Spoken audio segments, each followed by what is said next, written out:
You're listening to PetLifeRadio.com. Welcome to Animal Rights on Pet Life Radio. This is your host, Tim Link, and I'm so glad you're joining us today. Welcoming back to the show is my good friend, Bruce Cameron. Now, I will say this about Bruce. Of course, we're going to talk about A Dog's Purpose, the book, as well as the movie coming up and all the other wonderful stuff he's got going on. So I'm excited to have Bruce on the line, and we're going to chat it all up and get everybody all excited about the movie, which is right around the corner. So everybody hang tight. We'll come back right after this commercial break. You're listening to Animal Rights on Pet Life Radio. Sit. Stay. We'll be right back after a short pause. Well, 4 to be exact. It's DesignerPetSweaters.com. Hand-knitted designer sweaters for your precious pup or cool cat. Beautiful couture patterns for your pets, including custom-knitted formal wear, casual wear, yachting, and even sports-themed. Many designer pet sweaters include feathered tammy hats, top hats, and a lot of sparkle. Each sweater includes leg loops, front paw sleeves, and leash opening. Visit DesignerPetSweaters.com to order your 4-legged fashions today. Your pets will stay warm for the winter and be runway ready. Large or small, we fit them all. DesignerPetSweaters.com. Want to know who the latest trendsetters are in Hollywood? How about Irish setters? Find out who's been spotted with Spot, chowing with their chow, and shopping for Gucci with their Poochie. Get the scoop on all the latest celebrity pet patter right here. Pet Life Radio. Let's talk pets. Let's talk pets on PetLifeRadio.com. Welcome back. Welcome back to Animal Rights on Pet Life Radio. This is your host, Tim Link, and joining me today is not only New York Times and USA Today best-selling author, but I hear and have seen with my own eyes, he is the #1 New York Times bestseller of the book, A Dog's Purpose. Welcome back to the show, Bruce Cameron. Oh, it's so great to be here. Thanks so much for having me. You're exactly right. It's #1 as on the New York Times bestseller list, as both the trade paperback list and the mass market list. So when it comes to paperback, I'm the king. Well, congratulations. Well, I have to ask you, obviously, A Dog's Purpose has been out for a while, and we'll talk about the movie coming up here shortly. But how is that? I've got to try to get in your mind a little bit, which is very scary for me, but I will attempt to do this, Bruce.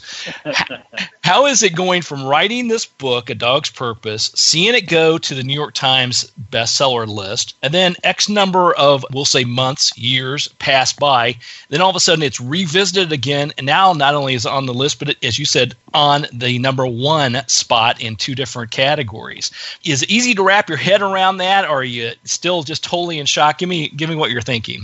This little book, this A Dog's Purpose, has just kept performing. It came out July 10th, 2010, and it has been on the bestseller list or barely off of it ever since.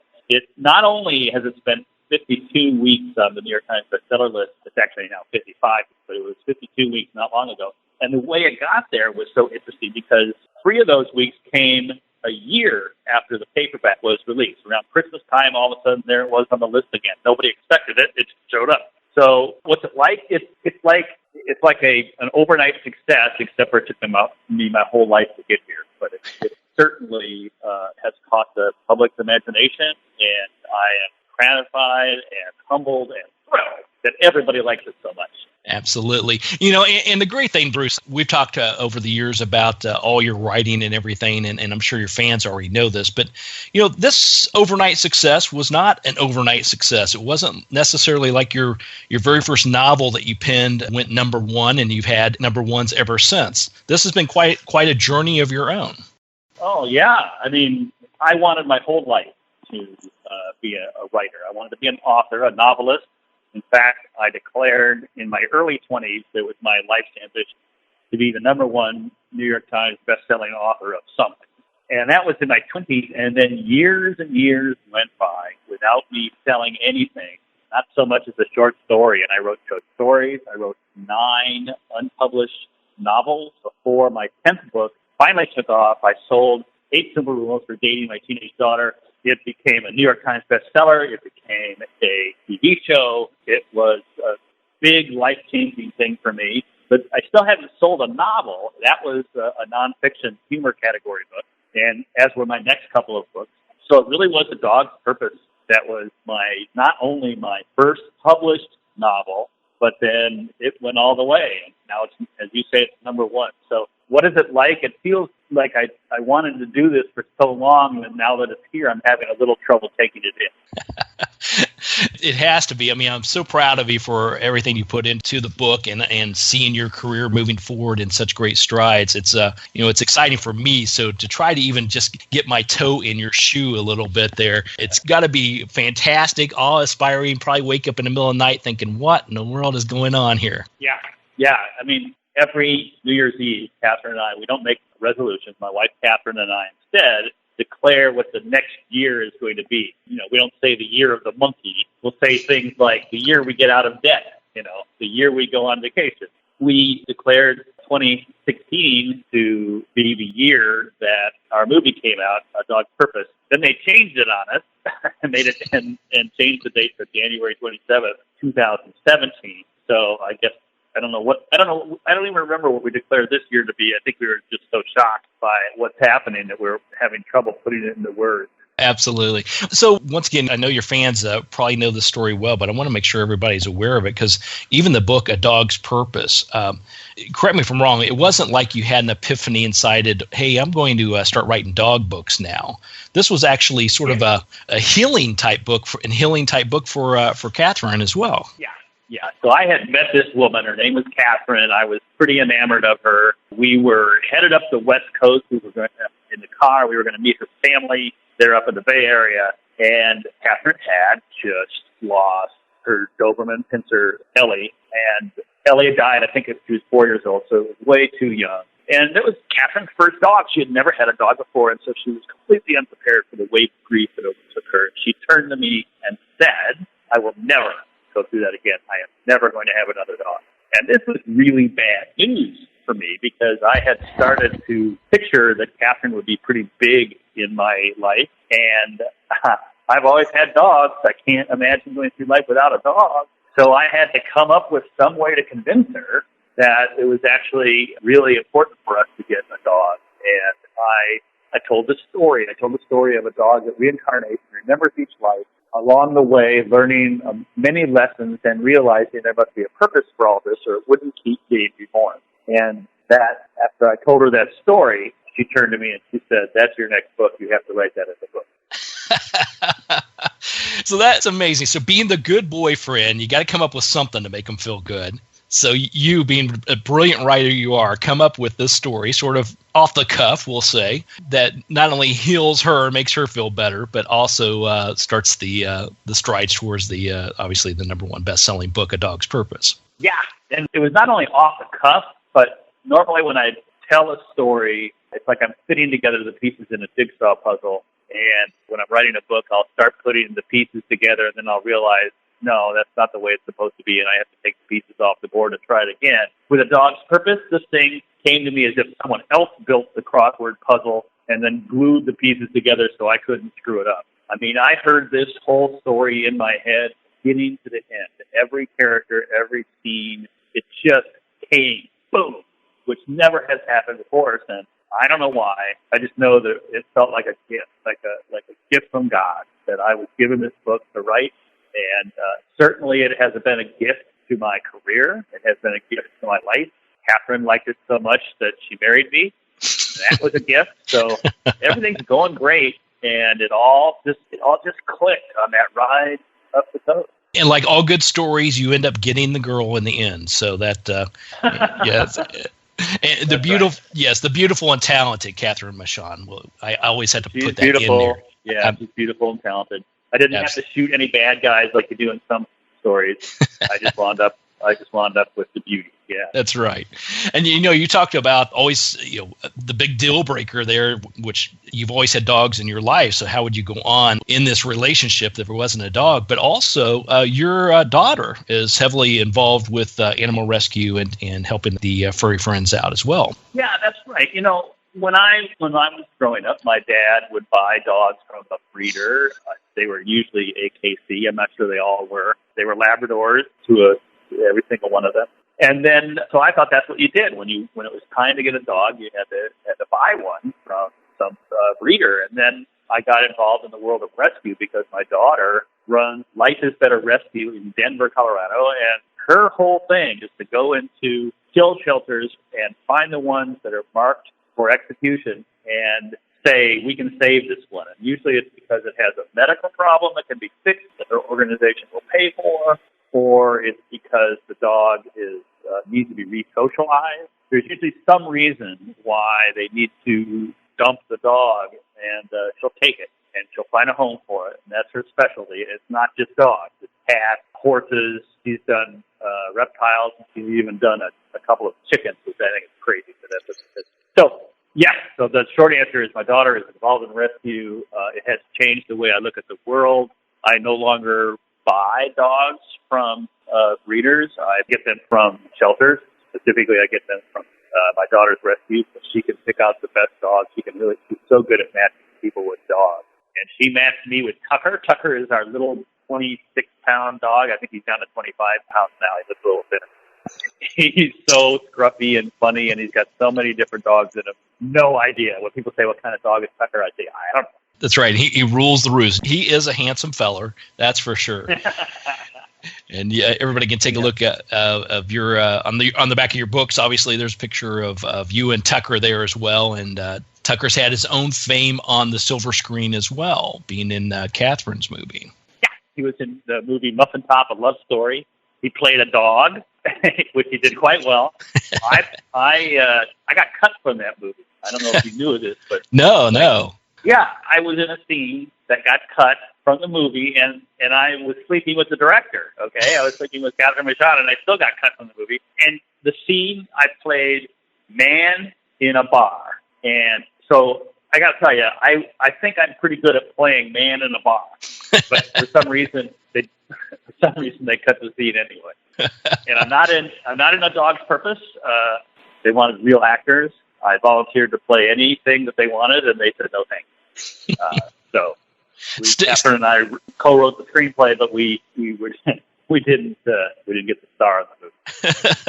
Thanks, but no. Stick to the writing, kid. Yeah.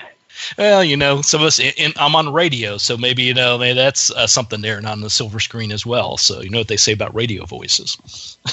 Yeah. I've been told that I have a face for radio. So there you go. Yeah. Exactly right. All right. Well, we're going to take a little commercial break here and let our sponsors have a chat with y'all. But we're going to come back and talk to #1 New York Times bestselling author Bruce Cameron. Talk to him a little bit about the movie A Dog's Purpose. And we'll sort of go from there. It's going to be exciting. I cannot wait for the movie to come out. So everybody, just hang tight. You're listening to Animal Rights on Pet Life Radio. Sit. Stay. We'll be right back after a short pause. Well, 4 to be exact. Sheba is 105 lean pounds of happy dog for life because she gets fed Dynovite and Lico Chops. Order a 90-day supply of Dynovite for your dog this week. We'll send you a bottle of Lico Chops free. New improved Lico Chops with omega-6, omega-3, vitamin E. And now 6 extra direct-fed microbials. Even better for the digestive tract and immune system. Try Lico Chops. Free this week at Dynovite.com. DINOVITE.com. Hi, this is Tim Link, animal communicator and pet expert and host of Animal Rights on Pet Life Radio. Have you ever wanted to know what your pet is really thinking? Do you want to find out if they truly understand what you're trying to tell them? Ever wish you could build a better understanding and closer relationship with your pet? Well, now you can. Learning to Communicate with Animals is a 4-part on-demand workshop. In the workshop, you'll learn the essential techniques that are necessary to communicate with animals, including what is animal communication, breathing correctly to achieve the perfect state to communicate with your animals at a deeper level, using guided meditation exercises and method to communicate with animals, and how to send and receive information from your animals. So if you're wanting to learn how to communicate and connect with your animals at a deeper level, visit PetLifeRadio.com/workshop and purchase and download Learning to Communicate with Animals. You'll be glad you did.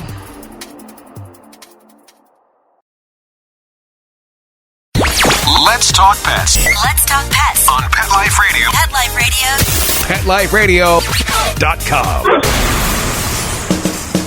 Welcome back. Welcome back to Animal Rights on Pet Life Radio. And continue our chat with my good friend, #1 New York Times bestselling author, Bruce Cameron.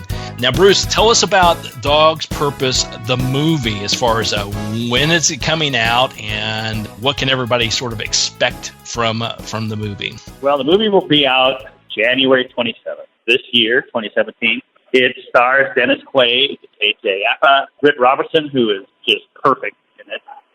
And I say that just because she's in so many movies and she's so good at playing a young girl. She looks, in the movie, she looks like she's 15, 16, and of course she's in her 20s. Peggy Lipton of Mod Squad fame, she's in the movie. And of course, the real stars are the dogs. We've got just amazing dogs.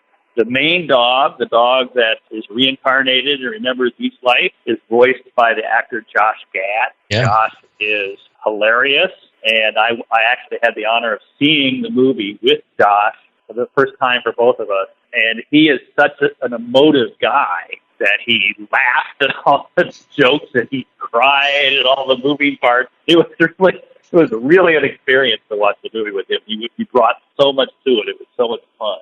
Now, sitting there, and it's great cast. I mean, it's just a fantastic cast. I think they did a fantastic job putting it together. I've seen the trailers and can't wait. I will be ready to go when it hits my neighborhood theater. I already know where my popcorn is, so I'm good. So we're great to go there. So tell us about the sort of the sneak peek. How was it the first time? Here you are. You've written the book. Now you and Catherine, you've written the screenplay for it, and now it's actually on film or digital or whatever they use nowadays. How was that part of it? The surrealness of that. I mean, did you get lost in the moment, or was it, oh my gosh, I can't believe what I'm seeing here?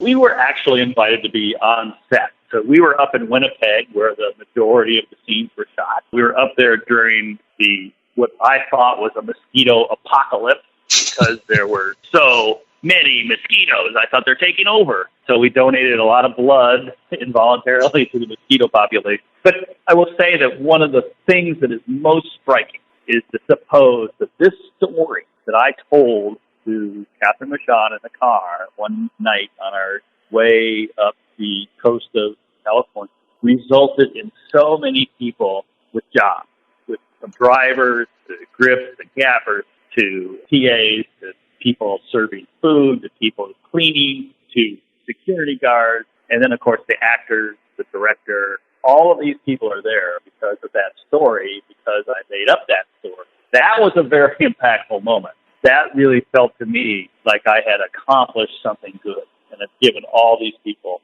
jobs. I was really moved by that. It's got to be amazing, and if you've been on set, I've been fortunate to be on set myself and have some little tidbit roles, we'll say behind, what do they call them, background noise, Tim, don't speak, just smile and wave, type of roles. Yeah. But it's amazing how much time it takes per scene. And then the amount of people, like you said, the support mechanisms, there's so much that goes into it. It's not just, a handful of people. There's a reason why films cost so much to make. There's a lot of people, not only the talent, but all the people behind the scenes that make this thing work. I know there's so much going on. And to the uninitiated, it gets boring and weird awfully fast. You're like, what could possibly be going on? Nobody seems to be doing anything. But of course, there's plenty going on. There's lots of setting and getting the camera and the right sound and everything set up correctly. But I will tell you the secret for not getting bored on a set. Okay. The secret is have a lot of dog actors in the movie, and then you can play with the dog. And so I was on set. I suppose it might have been their purpose that I would speak to the actors and the director and producer. All I did was play with the dogs. I was on my knees, wrestling with a corgi. I was playing with Bolt. That's just who I am. And these dogs were fantastic, and they were so loving. They've all been trained with play and affection and not treats. Oh. So, and how in some movies you'll see a dog and it's looking off camera because it's looking at the person who's going to give it a treat. Right. These dogs don't get treats. These dogs are rewarded with play and affection.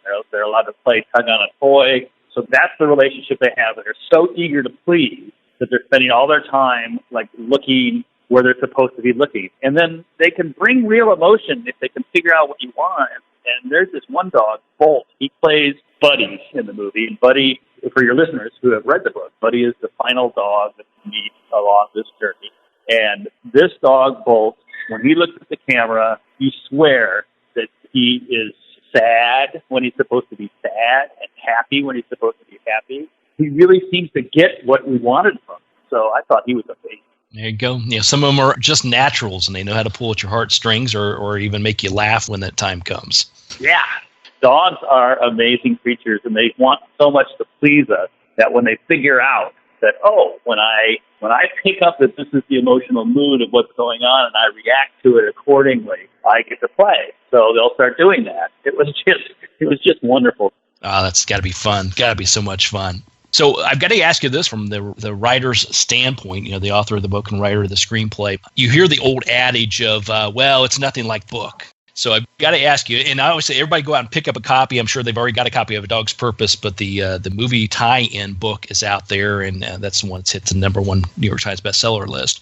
But can you step away and say, hey, this is exactly like the book? Is it close to the book? Or what's your thoughts on all that? Well, if you made a movie exactly like the book, it would have to be a really short book or a really long movie. That's why I'm saying book before movie. There's so many characters in A Dog's Purpose that have their whole story, the whole backstory, just sort of hinted at. It doesn't really come out why they are the way they are, what their motivation is for what they're doing. So I really believe this book before movie thing, this movement to try to get people to read the book ahead of time so that you'll have a roadmap. You'll know what's going on. It won't actually spoil it for you because there's a lot of scenes that are going to be new to you if you have read the book. And, those decisions had to be made because, again, things had to be told much more quickly. The story had to get out much faster. And so to accomplish that, some things were stitched together, some things happened that, and a lot of stuff was cut. So that's what I'm going to urge, is you consider reading the book A Dog's Purpose.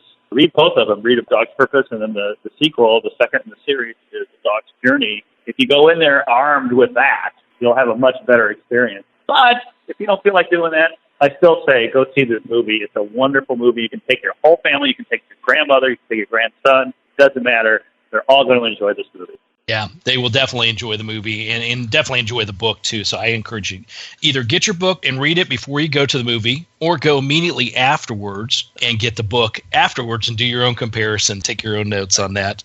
And there's as a matter of fact, they're not a sponsor, but we'll just say a major brick and mortar bookstore that has initials B and N happens to be outside our major theater. Literally, you walk out of the theater and right there is the brick and mortar store. So for those of you who live in my neck of the woods in Atlanta, then there's no excuse. They're right next door to each other. So pick up a That's and then wonderful. That's right. And of course, while you're there, you pick up a copy of A Dog's Journey, which is the sequel to A Dog's Purpose, and you've got to read that one too.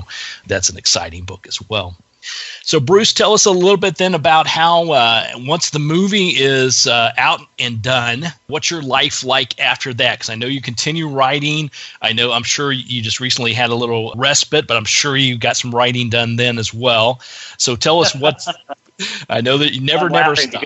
I don't feel like I've written a word in 2 months. It's been just so hectic trying to keep our arms around all the appearances and the marketing. But I will tell you that, yes, that's my profession. I'm continuing with it. And I've got a book coming out in May. It's called A Dog's Way Home. It is about a dog who is banished from the city of Denver because of breed-specific legislation.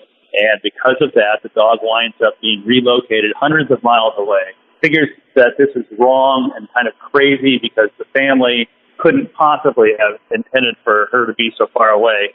And so she sets off on her own to find her family. And she heads into the Colorado Rocky Mountains and must live in the wilderness on her way back to Denver. And it's an adventure story. It's told from the point of view of a dog. It is very similar to A Dog's Purpose in many ways. I just think anyone who loves the movie or the book A Dog's Purpose is going to love this one, A Dog's Way Home. Man, that is fantastic. I'm making my mental note because you're going to be back on the show at that time. I know it because I will demand it. We'll go ahead and put a place marker in for you.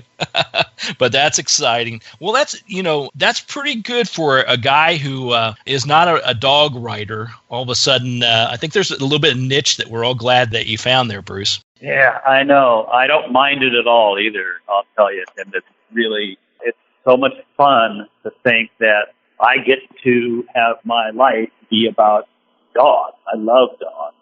And they're very, I think, emotionally and spiritually, dogs are really well connected. And if you are a person who is at all sensitive to the emotions of a dog, you can really get a good benefit in your life if you go out and rescue a dog, get one off the street, help a dog find its way to your home. And there's almost no better feeling than knowing that you have saved an animal who, through no fault of its own, found itself away from many support systems. And dogs need people, and we need to be there for them. Love it, Bruce. That's right after our own heart. So couldn't have said it any better. So we appreciate that very much, and I wholeheartedly agree with you.